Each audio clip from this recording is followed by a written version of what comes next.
যারা আইপিএল দেখেছেন তারা জানেন টি-20 ক্রিকেটে কতটা বিধ্বংসী অভিষেক শর্মা।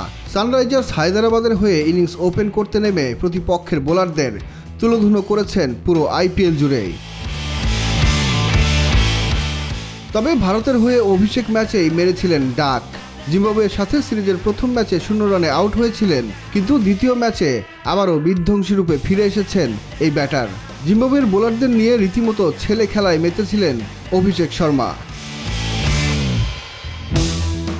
মাত্র 2 ইনিংসে সেঞ্চুরির রেকর্ড নেই ভারতীয় কোনো ব্যাটারের, তবে আজ থেকে তা দখল করলেন অভিষেক শর্মা। তবে নিজের তৃতীয় ইনিংসে সেঞ্চুরি করে এই রেকর্ডের মালিক ছিলেন দীপক হুডা।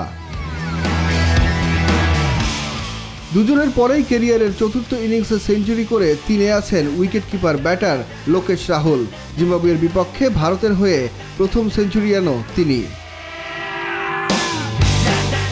ভারতের হয়ে দ্রুততম সেঞ্চুরির তালিকায় লোকেশ রাহুলের সাথে এখন যৌথভাবে 3-এ আছেন অভিষেক। 46 বলে সেঞ্চুরি পূর্ণ করেছেন লোকেশ ও অভিষেক। এর চাইতে কম বলে সেঞ্চুরি আছে রোহিত শর্মা ও সূর্যকুমার যাদবের। সূর্য 45 বলে সেঞ্চুরি হাঁকালেও 35 বলে সেঞ্চুরি করে দ্রুততম সেঞ্চুরির রেকর্ডটি নিজের করে রেখেছেন ভারতের সদ্য বিশ্বকাপ জেতানো অধিনায়ক রোহিত শর্মা। আর সবচেয়ে কম বয়সে সেঞ্চুরির তালিকায় 4 নম্বরে আছেন অভিষেক।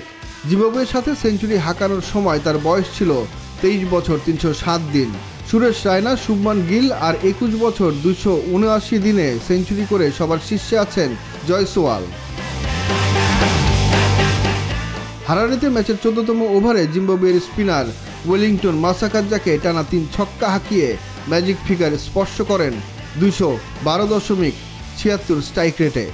ইনিংসটি তিনি সাজিয়েছেন 7-4 ও 8 ছক্কায়।